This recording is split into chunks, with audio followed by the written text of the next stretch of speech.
Hello guys and welcome to TFT Worlds Day 2, game number 2. Enjoy. And from our fine like Tech Summers and the other like players here, we'll see how this goes.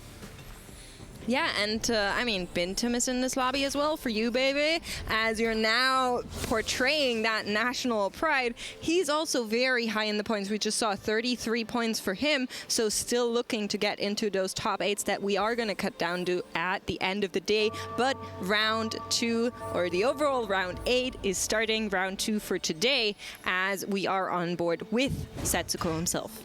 Yeah, looking at this, you have the 2 poppies, and if you can get a 2-star frontliner, that's a great way to get a good start going. So maybe we can find that poppy. The Kaisa, will that be kept? I think that'll get sold. And yep, and sure enough, sells it, buys all the units here, immediately then gets a Lux in his shop. But you look at these items, and you have 2 bows and an armor. That is not the position you really want to be in to see something like a Lux in your shop. These are very, AD heavy items. This is something like Jax could be something that you could play. You can play something like the Warwick and the Laser Core, but these items are not looking like something Setsuko is going to be excited about. I mean, I feel like Setsuko did a really good job here. He dodged the Kaisa bait with 2 bows. He's going for the composition that he knows have a fair chance to get like a top like a 4. Let's see what the augment is to see what direction he wants to go for. Ooh. He's not picking that, is he? So, no, it's certainly, the Mech Crest can do good work at like 4-2, but it's certainly not something you want to invest in at 2-1. If anything, looking at the rough position he was in, Metabolic Accelerator could be an option. Instead, goes with Preparation, which has been a really good safe choice to just give your team some generic power. Keeps you really flexible, so I do like that choice. Looking around, there's a bunch of other options here. Hayden? Is that an admin crest or is it a mecha crest? Sure shot. Sure shot Okay. crest for sure. I have bad eyes, but it's a crest. Yeah, we see some generic cases like Wajan Iverson has the Jeweled Lotus. We see some Oxforce emblem. Lilu also getting the Jeweled Lotus. Bendomir, I'm curious if he's going to take the Cluttered Mind. Does end up taking it. Cluttered Mind being one of those really fun augments that fills your bench and allows you to get those 3 extra XP per turn. So a lot of cool options there. So we got this lobby starting with gold augments, going for these synergy augments, these econ augments, these combat augments. Let's see which augment is going to prevail in the end.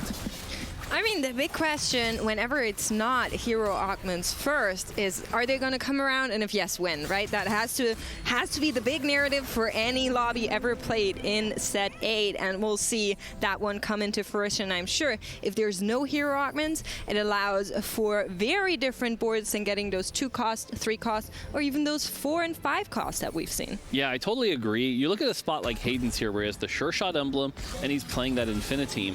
That's an example where you're thinking, okay, if I can get that 5 cost hero augment, maybe find that ultimate Ezreal on 4-2 that'll allow me to level up to 9 quickly, like that could be a potential major out here. And so like you said, it's really going to come down to what are my outs if it's a 3-2 hero augment, what are my outs if it's a 4-2 hero augment, and what if it's none, what am I planning around?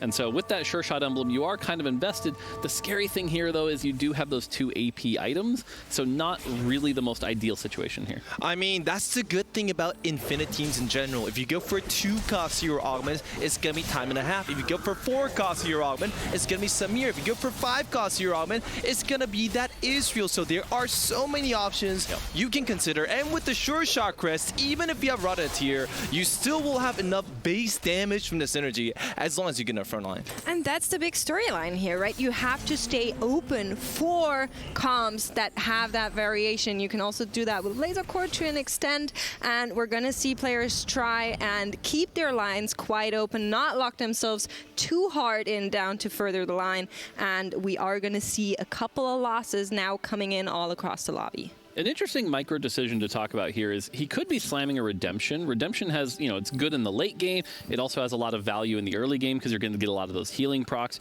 Instead, choosing not to. And it's interesting because it keeps it open, but he is, right now at that 100 health. Is he ready to slam it if it's going to make the difference here? I think one of the things holding him back is that he has a bunch of 1-stars, so he knows he's not that strong, but does he have that in his back pocket ready to slam? And like, this is a fight where everything else is 1-star except that 2-star Wukong. I think this could make a difference, and if he loses this, was that a redemption difference? Thankfully, it looks like it might have just been a loss no matter what here. Redemption dip. No, it looks like it would have been a loss either way, so Redemption. not going to make a big difference there, especially with that Vayne with the Last Whisper and the Jeweled Lotus. That is a lot of extra crit, so Weijin Iverson going to be one of the streakers here. Speaking of Asian Iverson, I'm just repeating that name so baby knows that it's not W Asian. He yesterday played Riftwalker comms 4 times, and the other 2 times it was Infinity, playing a very kind of set line from everything we've seen. I'm curious if he looked at his results and what everybody else played. You know, there were some stats being published. Of course, the tournament starts very early in NA. Maybe he didn't have time, but hopefully he had a little bit of a review of his own comps and said, well, maybe it's not working the way I wanted it to. Pop quiz, more dog. What is gonna show up from that egg? What do the players expect? Usually it's right around a full item. You're looking at about 10 to 12 gold of value here. So there's a bunch of different options within that, but nothing too crazy.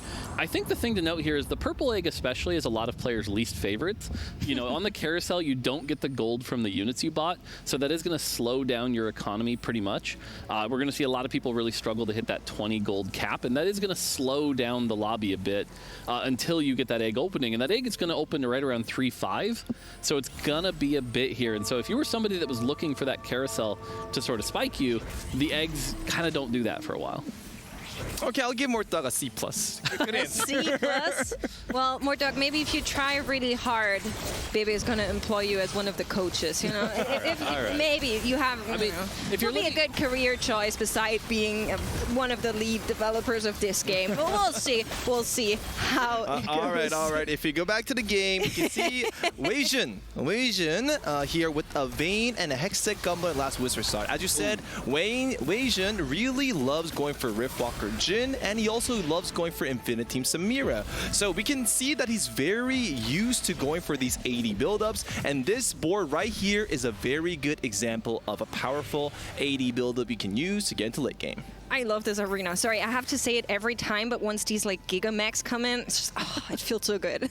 Yeah, right now, if you look at the lobby, both Setsuko and Weijin Iverson are the 2 people at 100 health. So right now, they're going to be scouting each other because whichever one can beat the other, if that's the matchup they end up in, that's going to be a lot of gold they could lose from streaking here. So we'll see if the positioning matters, or maybe they get lucky and they get some of their easier opponents. It looks like it is going to be the 100 health matchup here. And so I feel like Weijin's in a really good spot here up against a Lux 2 with a Hurricane.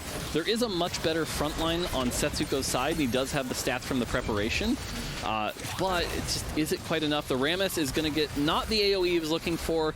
It is 3-2 here, though. It's looking really good. This is all going to come down to this Lux ult. Will this Lux ult... So close. One more. AD reduction. It's going to be... Oh, and there it is. NA actually not grieving NA, so that Setsuko has that chance to get the World Championships. Nice. Yes, I'm sure Weijin planned that down to the last unit for the... Exactly, that's what happened. All planned. We are moving to Krugs, though, and you can see that on the bottom of the leaderboard, the HP difference for once is not as big as sometimes we are seeing it. 76 for Lilo, and of course Setsuko still keeping the 100 HP, as we are going to pick up a little bit of extra treats from the little Krugs. Yeah, 2 things I wanted to talk about in the last fight. First off, one of the things that I think goes often underappreciated is the fact that Lux has that 40% AD reduction. And so when that Lux ult hit that Vayne, that lowers that damage and the healing quite a bit. So that made a big difference. And then the other thing I have to compliment is Setsuko's willingness to see that the Lux 2 is his strongest board, slam a Hurricane, and play that off a win streak. That's the kind of adaptability that he has shown with all those games played, that he's learned there's not a lot of players out there that are willing to put a Hurricane on a Lux and take that into a 5-win streak at this level of play, but that's what makes him so darn good. That's such a great point for Mortdog, because Lux actually has a very high AD ratio, and we all know that Lux's ult always misses. So if you just use her as an AD carry, she actually does more damage, and that's what Setsuko understood instantly, and the moment he found Vayne, he transitioned it out after preparing full with preparation. Yeah, I was going to say the big thing there was getting the Vayne prepped first. So he played around that Lux, used the Vayne, got it prepped, and now he has a fully prepped Vayne, playing that Duelist, which again, we've talked about being a very high tempo. He's on that full win streak. And if anyone knows how to turn that Duelist into something like a first place in transition, it'll be Setsuko, who's played more than 1,000 games on this set already. Yeah, Absolutely, but if I saw correctly, he's not the only player on Duelist, and that can always throw a wrench. For now, he is going to be happy and healthy with his streak continuing, but we are gonna maybe hop on to our next augment. It's going to be another set of golden augment, which means towards the end, that third augment, the hero augments are very likely, but it could be a third gold one as well. Now, the double gold is actually really good for Sasuke, because if he were offered a 2-3 cost hero augment, he would be forced to go into Duelist, a composition with a 0% first place ratio. So he would be forced to play into a weak comp, to maybe like a third or fourth like a setting. But since it's a gold augment, he is offered the ability to build into a different value composition and actually fight for that first or second place mark. Yeah, it's interesting. He took the scoped weapons, which I really like here, but it's also very telling of what he wants to play, whether that be the Duelist, sticking to that, or probably more something like the Warwick we've seen be very good with those items. So a lot of interesting options here. Looking at Tech Summer's board here, took that makeshift armor. That's going to allow his front line to be even extra tankier, but right now is sort of playing around this Draven. And so looking at this lobby, we're seeing a lot of people that are really edging towards those laser core comps. So we'll have to see how contested that ends up in the mid game, and if that allows someone like Wajan Iverson, who, as you mentioned, plays a lot of the Riftwalker, will he get that uncontested? Yeah, we are going to see players stay very open with their lines here, right? A lot of the golden augments offer you crests, offer you the option to lock into something, but as we are seeing all across the board, it's a lot of generics being picked up. Second wind, makeshift armor, the rich get richer, component grab bags are coming in twice, and another second wind. Yeah, so we saw from the egg there, it was an item component and a few gold, right around 12 gold or value, give or take. Only we'd know. Does he get a better grade now? Okay, a B+. All right, that's a passing grade. My parents would be proud. Okay, so Tech Summer is currently trying to build the static Morgana composition. For those who know, static applies on Morgana's passive, so it also applies armor reduction. That's what he wants to do. He does have a death blade, so he does want to go for Jin, but he's also open to the other AD compositions such as Warwick, Velvet, and so on. Yeah, and we are going to see a fight between Tech Summers and Chikame.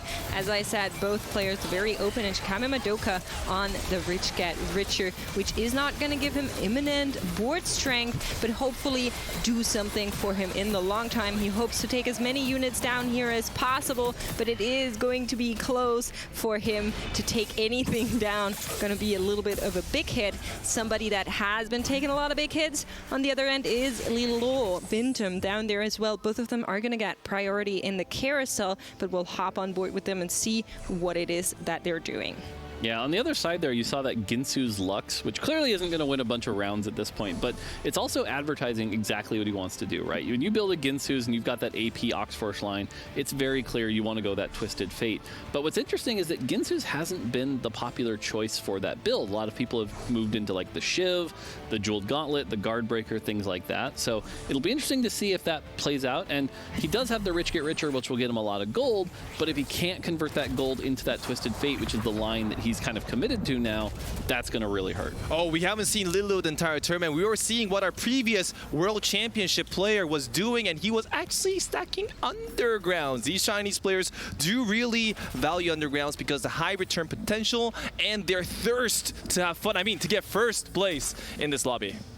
Yeah, it's interesting right now. He just took out the underground. We'll get that back in. Has the Jin here, which is some good items. Has the second win, but right now the entire board is 1 star.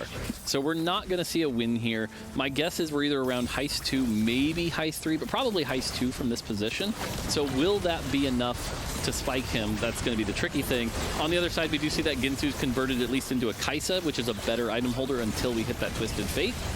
But yeah, right now leaning on the power of Jin to hopefully preserve as much health as possible, get those kills, and move into that underground cash out. And one thing that I noticed about Lilo's plays throughout the entire tournament is that he really values Sunfire Caves. I feel like every time I've seen him play, he makes Sunfire Caves first, and that's the same thing with the other Chinese represents as well too. So we'll see if that strategy is a good one or something to think about a bit more. Yeah, it's interesting. Again, we see the cash out here. We see the offer. Oh, this is only Heist 1. This was only Heist 1. So wait, he sold his HP for 1 Heist? Oh, I mean, this seems like he got it a little later and is just trying to transition. So, sorry to interrupt. On the right side of the screen, we are seeing units, and if you look at Bintum and at Chikame, I'm seeing Syndra's. We're in round 3-6. What's going on? This is called the World Championships. Oh, thank you, baby. I'm new here. We're gonna get 5-cost restart soon. Syndra's an interesting champion because you really kind of need that Star Guardian to get that going. You know, you usually want to play something like the Heart. You can throw in some good units, but the problem is you don't have a lot of great units to throw in. So, like, getting one extra 1-star Ox Force can be a decent amount of value here, but, you know, you're a long way off of getting that Syndra 2, but it could be the situation where if we see something like the Syndra support augment, which gives a ton of AP, that can allow the Twisted Fate to really spike hard here. So it's going to become that question of, is this like a 3-4 or a 4-5, or is it just that triple gold like we talked about? We'll see how it goes, but with Bintum and Shikame Madoka both on that Oxlingers line, it is going to be a little bit competed, and we'll see who is actually able to hit. We see the Twisted one on the side of Bintum. Yeah, the big thing to note here is there are 2 Ox Force emblems.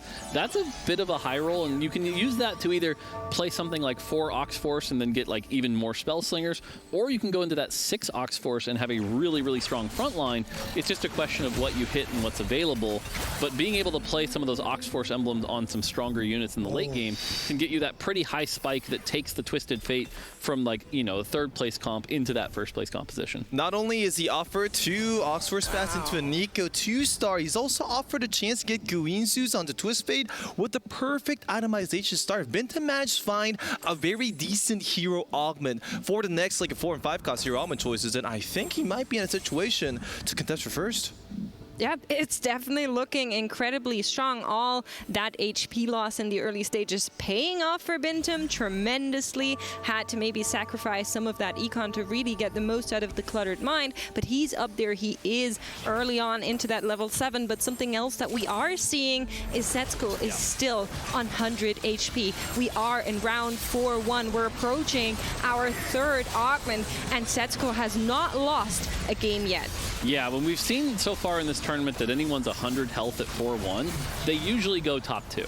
And so for all those Setsuko fans out there, this is exactly what you want to see. Playing that strong duelist opener into something else is going to make it 11 wins in a row here. Playing off that vein where you can see has even slammed a Zephyr to continue that momentum. This is just S-tier versions. Wow. And so we get a 4-5-4. So this is definitely going to be some of the big spikes we're seeing. You know, is this going to be some Syndra, some Twisted Fates, some Jins, things like that. Setsuko ends up okay, I think Setsuko went with Shiny. Shiny? Yeah, I love being shiny. Is it not the attack speed one? It's hard to tell from here, but we'll have to see. But Setsuko really likes Shiny as it allows him to cap his board at some of the most extreme. And when you have 100 health, that is plenty of time to generate those extra chests. He's going to have a ton of gold here. So once he gets that Urgot in, we'll be able to see. But that's going to be a really strong version here. Yeah, Shiny! Wow, so Setsuko is trying to out-itemize his opponents. Use that Shiny similar to Undergrounds instead of going for flat burst damage. Let's see if Setsuko is blessed by Mortdog with a million crits in this fight. It's crazy because yesterday there was a game where he was able to get like a mech Mordekaiser, and a lot of people were saying he was kind of playing like a for fun build. Yeah. But when you're in this position, that's how you cap your board. And so I really think this is the right play from Setsuko. Taking Shiny, 100 health, generating even more econ, gonna pull ahead and end up with like one of the most capped boards we'll see in the end game. Even if he loses this fight here, it is still the correct play, and so he's gonna work his way to 9. And this is going to be really interesting to see just how capped he ends by the end of the game. I feel like the biggest question for Setsuko's board is exactly what win condition do I look for? Do I go for Velvet 3-star into a threat composition? So that's going to be a level 8 into 4-cost 3-star. He is pivoting right now. All right. So let's see exactly what Setsuko wants to do in order to win this game. Yeah, and this is what I was talking about, right? This is going to play a bunch of threats. He's got really good itemization. He's just played tempo. And so worst case scenario, even if this is a 3rd place, with his positioning in the standings, this is what he wanted to do, and having all that health, he can cap so well. And looking at the right side of our screen, we are seeing the other augments come in. It's a bunch of 4-cost, but notably the Empowered Reserves being picked up for Bintum, who was already in a great spot. Tech Summers finding that Obliterate, and we are seeing the Temporal Disruption coming through for Hayden.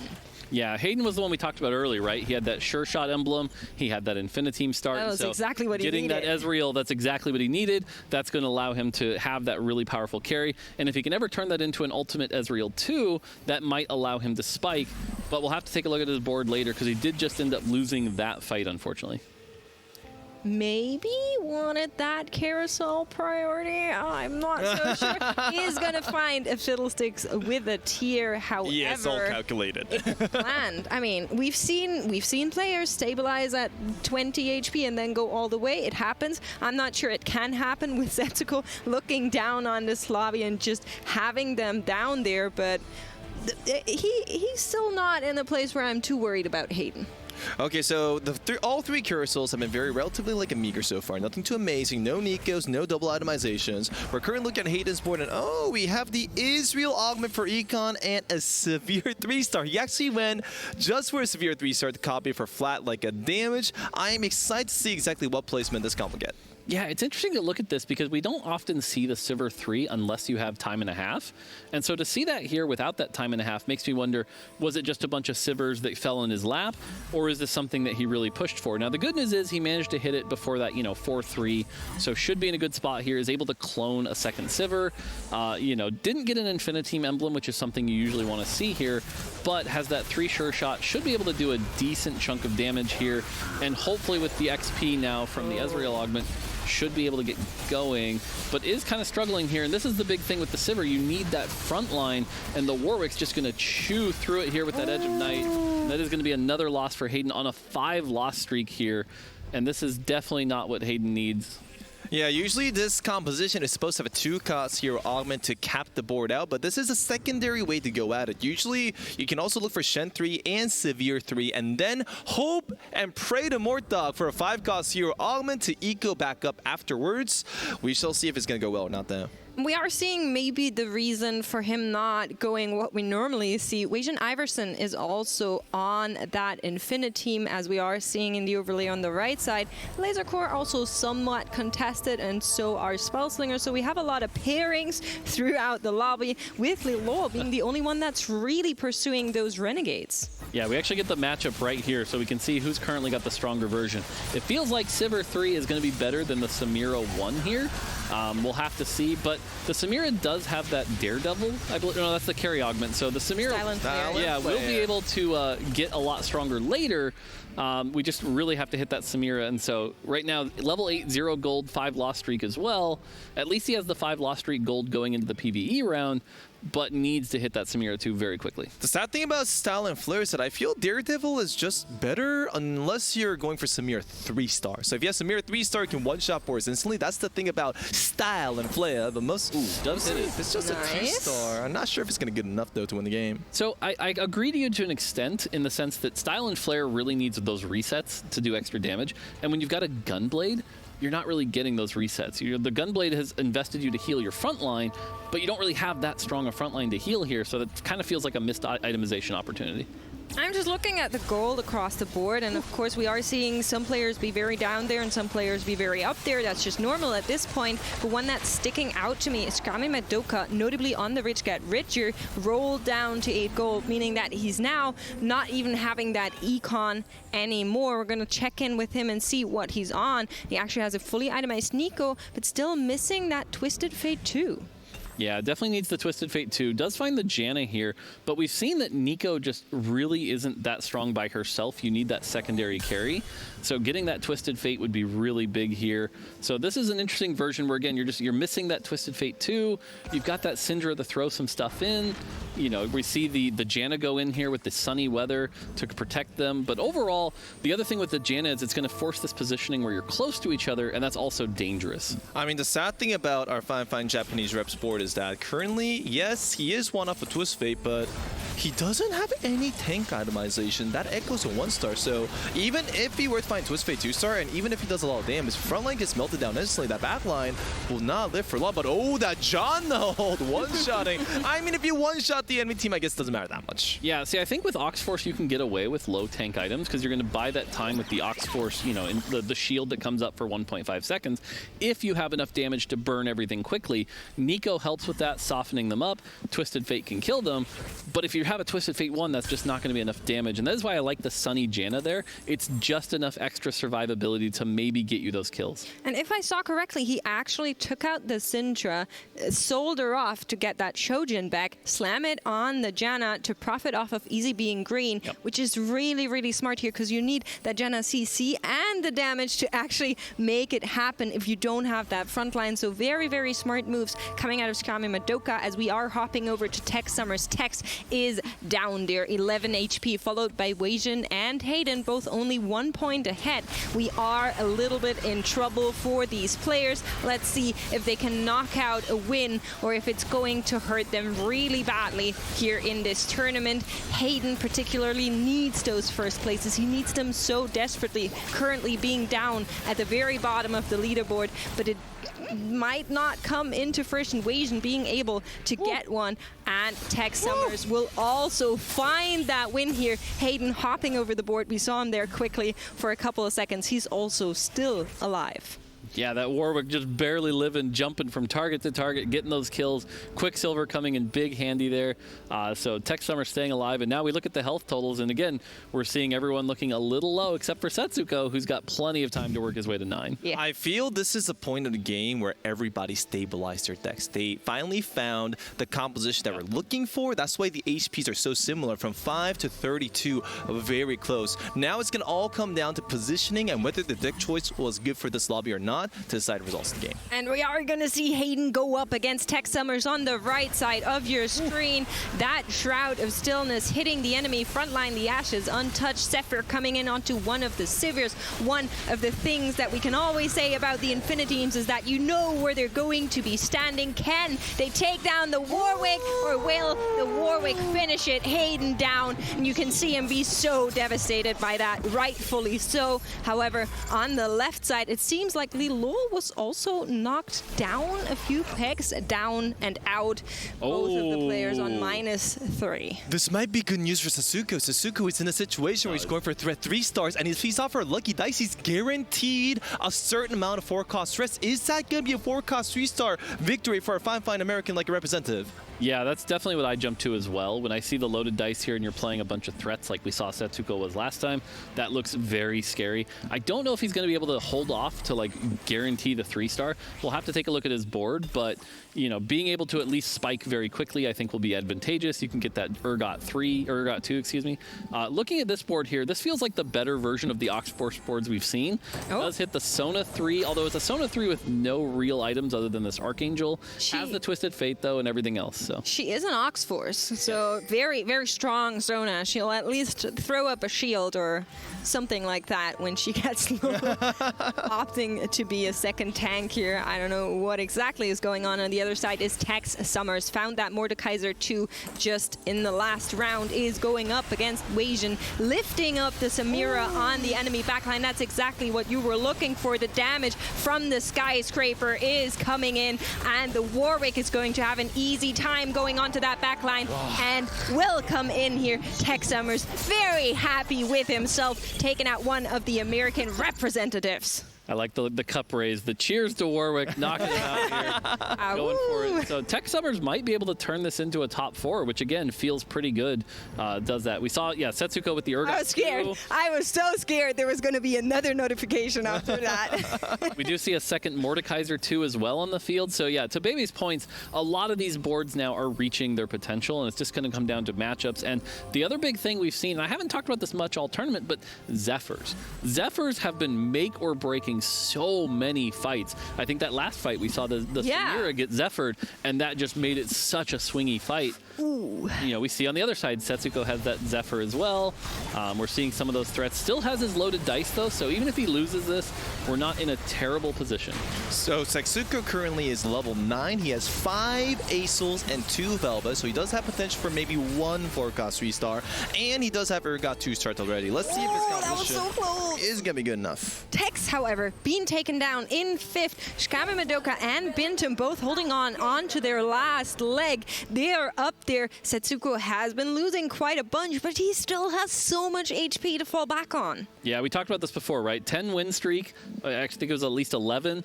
Usually guarantees at least a top 2. And looking at this position from the health, it looks like he's guaranteed that top 2, right? So he's going to get those top 2. It's a question of will he be able to stylistically get a first place, something like the Ace Soul 3, or is something like the Ox Spellslinger going to cap out, or the Mordekaiser, something like that. We'll have to see, but definitely taking advantage of that shiny, giving him that option, and he still has that loaded dice. So we got 3 main composition in this lobby. We have 2 Ox Force Spellslingers, we have 1 Threat Value player, and we do have 1 Laser Corp composition player. So we're going to see exactly which one's going to prevail. Is it going to be Janna, is it going to be Urgot, or is it going to be Mordekaiser? Clash of the Five Casts. There is more involved. I think Mort already mentioned it. There are Zephyrs being deployed on nearly every single board. We have the Shroud of Stillness coming in from the side of Shkami Madoka. So it is a lot of sweating, trying to see where everybody positioned and being smarter than the rest of them. We spoke about it yesterday, baby. Sometimes the smartest thing you can do is not move at all, confuse your enemy as the Zephyrs come in for both sides.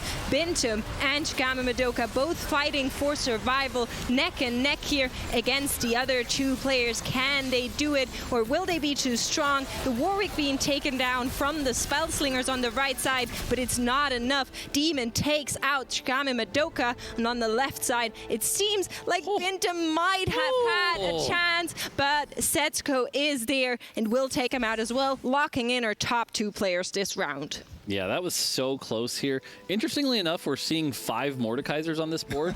2 Mordekaiser 2s can be especially scary because if you don't kill anything with the first building, you knock him down with the second building. And I think Setsuko is struggling a little bit here because he's been stuck on that 5 or 6 Aurelian Souls. He's still got that loaded dice, but he really wants to get to like 7, give or take, to try to then spike to that 3-star as we talked about. So will that be enough here? We'll have to see, but really the Belveth is actually the big star here. That Belveth bumping a ton of damage with that scoped weapons, and the Mordekaiser's, gets the Zephyr on the Mordekaiser. Zephyr's position right there. Currently the Mordekaiser, baby Mordekaiser is going to ult once, and then big bro Mordekaiser is going to ult twice if he can. The fight is going to go, but is that going to be enough, or is it going to be one side? The Warwick versus Velvet, the fight is going to go very close, but wow, Setsuko might not even need the dice. He survives with 1 HP though, and you can see players are now putting everything in. Demon just quickly flashing us the thumbs up, saying like, it's okay, I'm good. Does not find the Mordekaiser, however. That was really what he was looking for here. 2 Mordekaiser, 2, like you said, Morton, would have been so nice. Does not come around for him. And on the side of Setsuko, he says, yeah, what do you want? I have so much HP. I'm just like, I can go a couple more rounds if you would like to. Demon is shaking. However, we're going to go into what could be our last game in this round 8 of the tournament. Look at the Zephyr is going to hit a Renekton. Mordekaiser's untouched. First Skyscraper comes down. Second Skyscraper comes down. Will it be enough is going to be the question here. The Warwick is onto the backline. The Belveth falls, and Demon finds another win against Setsuko and takes us in 1 more round. It seems we're actually in a point where positioning difference is a thing. The Mordekaiser was not floated this time, and it also got a perfect ultimate onto the backline, allowing our fine like a demon to one-shot the enemy team and get the value. So will he be able to keep pulling off before Setsuko caps out his board? Yeah, the big thing is he still has the dice here, and I think it's been correct to hold it for this long, trying to preserve as long as possible. But we're getting to that point where it's like, okay, you really need to use these resources, really try to hit. He's holding these Syndras, trying to get that Syndra 2, but he's only got 2 more fights in him, maybe. And again, it's all about this positioning. But like we saw, it really is going to come down to the Mordekaiser. Did he just sell the Aurelian Setsuko's going for a Soul? 5-cost 3-star. Sold the Aurelian... Well, so I do like this play because he sold the Aurelian Soul, which a second one is just going to apply the burn so that he can guarantee the Zephyr. This is a brilliant play. There's the Zephyr. It does miss, though. He misses the 50-50, so Mordekaiser's going to cast. Yeah, it is going to be the Morgana that gets lifted into the air, but the Mordekaiser has locked in his target. It is going to fall onto the entire enemy team, and those meteors, they're not going to do anything to Demon here. He says 1 more round, you wanted it, and here we are. Yeah, and it is exactly one more round, right? Like, that's it. He uses the dice, is going to get the Syndra 2 here, is able to reset, move the Zephyr here. So he's got another attempt at the Zephyr, which I like, but we saw it just wasn't quite enough. And it really is positioning diff. Thankfully, there's no Mordekaiser 2 on the other side. He's got it in his shop, but I don't think you'd play it here. There's just nothing you can sell. Solar got. Oh, okay, that's good too.